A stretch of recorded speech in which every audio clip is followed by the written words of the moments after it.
Narrator. Hello and a very warm welcome back to the English Learning Podcast.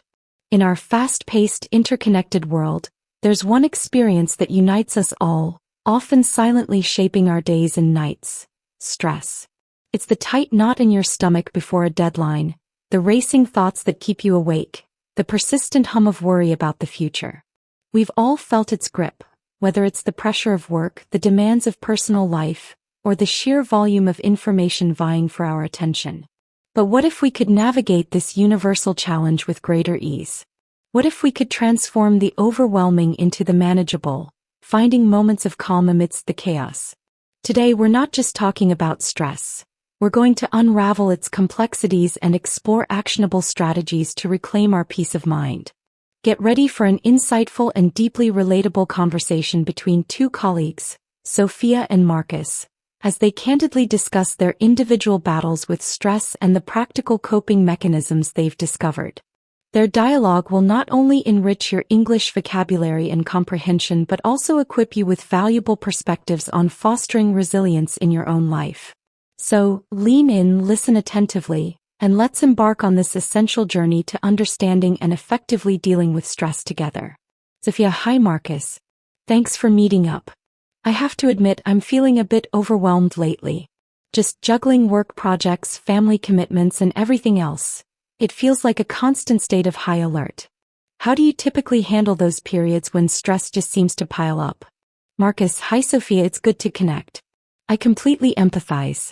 It's a challenge I'm constantly navigating myself. For me, recognizing the early warning signs has been crucial. Often I'll notice a subtle shift. Maybe I'm more irritable or I'm struggling to focus on tasks that usually come easily. That's my cue to pause and acknowledge that my stress levels are rising. What are your first indicators? Sophia: That's a good point about indicators. Mine are usually physical. I'll start clenching my jaw or I'll feel a persistent tension in my shoulders. Sometimes it manifests as disturbed sleep, even if I'm exhausted. It's like my body is sounding an alarm. Once I notice those, the next step is usually trying to identify the source. Do you find pinpointing the exact stressor always easy? Marcus: Not at all, and that's often part of the problem. Sometimes it's a confluence of smaller things rather than one big event. Other times the stressor might be deeply ingrained, like an ongoing professional pressure or a long-term personal challenge.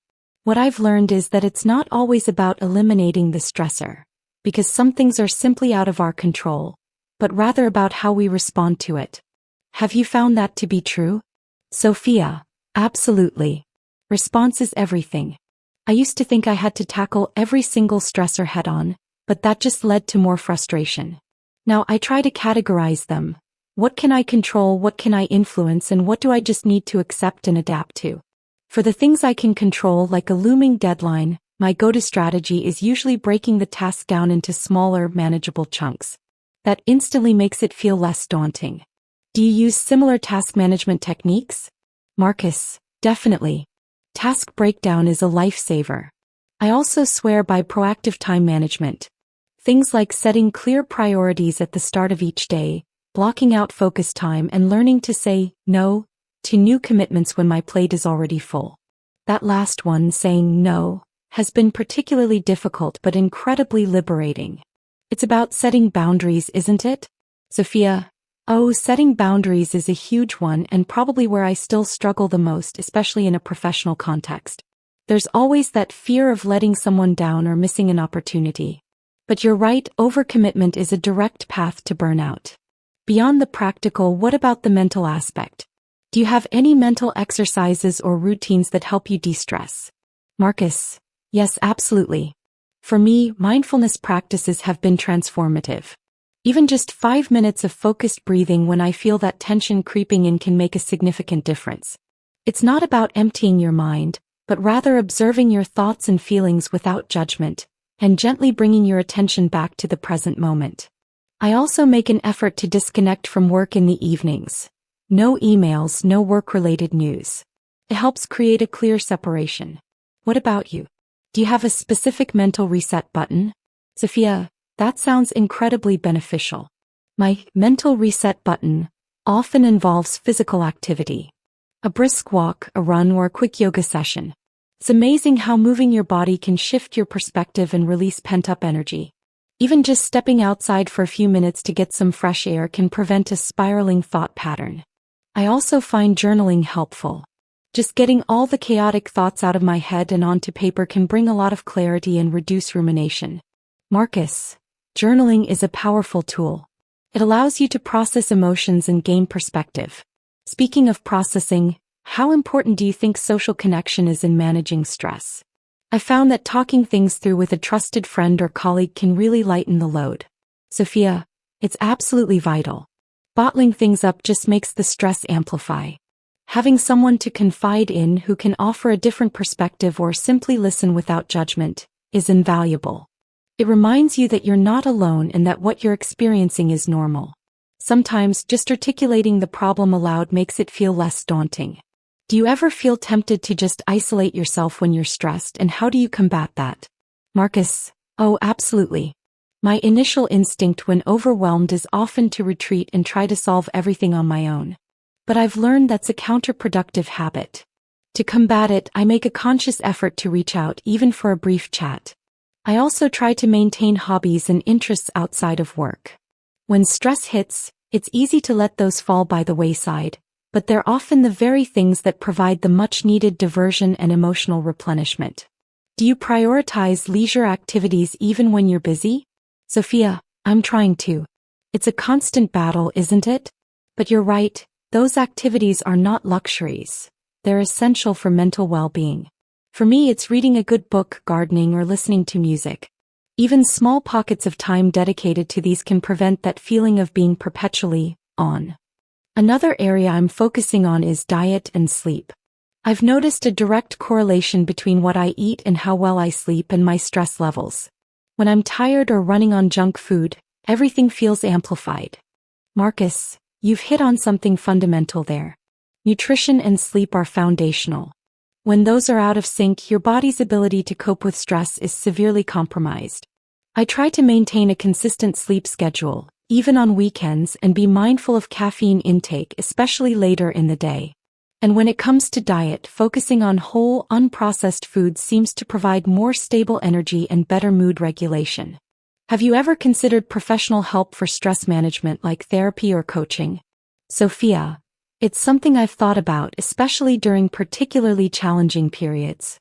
I think there's still a stigma around it for some, but I'm a strong believer in seeking help when you need it. A therapist can provide tools and strategies that you might not discover on your own, and offer a safe, objective space for processing. It's about building a robust toolkit for resilience. Have you ever explored that avenue, or do you largely rely on self-management techniques? Marcus, I haven't pursued formal therapy, but I have benefited immensely from leadership coaching, which often includes components of stress management and emotional intelligence. It really helped me understand my reactions to pressure and develop healthier coping mechanisms. It taught me the importance of self-compassion too, not beating myself up for feeling stressed, but acknowledging it and giving myself grace. It's a marathon, not a sprint, right? Building resilience takes time and consistent effort.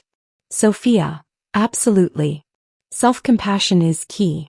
And it's an ongoing journey. What about reframing thoughts? I've been trying to catch myself when I'm catastrophizing a situation and consciously challenge those negative thought patterns. For example, instead of, I'm going to fail this presentation, I try to shift to, I'm well prepared and I'll do my best. It doesn't always work perfectly, but it helps chip away at the anxiety. Marcus, that's a powerful cognitive technique. Cognitive behavioral therapy, CBT, principles are all about challenging those unhelpful thought distortions. It's about recognizing that our thoughts aren't always facts. I also find it helpful to focus on gratitude. Even on the most stressful days, taking a moment to acknowledge something I'm grateful for can provide a small but significant shift in perspective. It pulls you out of the problem-focused mindset, if only for a moment. Sophia, gratitude is incredibly effective. It grounds you. I also try to create small, joyful rituals throughout my day. A favorite cup of tea in the morning, listening to a specific song, or just taking a moment to appreciate a sunny window. These micro moments of calm can add up and break the cycle of constant vigilance. Do you think creating a structured routine helps alleviate stress, or do you prefer more flexibility? Marcus: I definitely lean towards a structured routine, especially for workdays. Knowing what to expect and having a framework for my tasks reduces decision fatigue and a sense of chaos. That said, I also build in flexibility. If I know I have a particularly demanding week, I might proactively clear my evening schedule or plan a longer walk. It's about a mindful blend of structure and adaptability. And what about the concept of digital detox? Do you ever implement that? Sophia: Oh, absolutely. Digital detoxes are essential, especially with how pervasive technology is now. Even an hour without checking social media or news feeds can feel incredibly refreshing. The constant notifications and influx of information can be a major source of background stress. It's about intentionally creating mental space. I try to put my phone away an hour before bed, for example. Marcus: That's a wise practice. Information overload is definitely a modern stressor. I think the key takeaway from all this is that managing stress isn't a one-size-fits-all solution. It's a personalized, multifaceted approach that involves awareness, proactive strategies, and self-care. Sophia: Exactly. And it's not about eliminating stress entirely, which is probably impossible anyway, but about developing the skills to navigate it effectively so it doesn't overwhelm you. It's about building resilience and finding your own sustainable ways to thrive amidst life's demands. Marcus: Couldn't agree more, Sophia. This has been a really helpful and validating conversation. It's good to know we're all in this together, learning and adapting. Sophia: It really has, Marcus. Thanks for sharing your insights. It's empowering to discuss these challenges openly. Narrator: What an incredibly candid and constructive conversation between Sophia and Marcus, offering a panoramic view of dealing with stress in contemporary life. They illuminated the diverse manifestations of stress, from physical cues to mental strain, and shared a rich array of strategies, spanning practical task management, mindful breathing, the restorative power of physical activity and social connection, and the crucial role of self-compassion. Now let's engage briefly with some key ideas. Practice session. 1. Stress triggers. What are common situations or factors that tend to increase your stress levels? Reflect on your personal stress triggers. 2. Coping mechanisms. Sophia and Marcus discussed various ways to handle stress, such as mindfulness, exercise, and setting boundaries. What is one coping mechanism you currently use or would like to try? 3. Burnout. This term refers to a state of emotional, physical, and mental exhaustion caused by prolonged or excessive stress. What are some signs that someone might be experiencing burnout? 4. Resilience. The ability to recover quickly from difficulties. Toughness. Why is building resilience important for long-term well-being? Narrator: As Sophia and Marcus so thoughtfully explored, dealing with stress is not a passive endeavor, but an active, ongoing practice of self-awareness and intentional action. It's about recognizing the signals, understanding our unique responses, and courageously implementing strategies that foster calm and strength. Remember, you have the capacity within you to transform how you experience life's pressures. Each small step towards self-care, boundary setting, and mindful living contributes to a deeper sense of peace and resilience. You are not alone in this journey, and every effort you make to nurture your well-being is a profound investment in yourself. Until next time on the English Learning Podcast, keep exploring, keep learning, and keep finding your calm.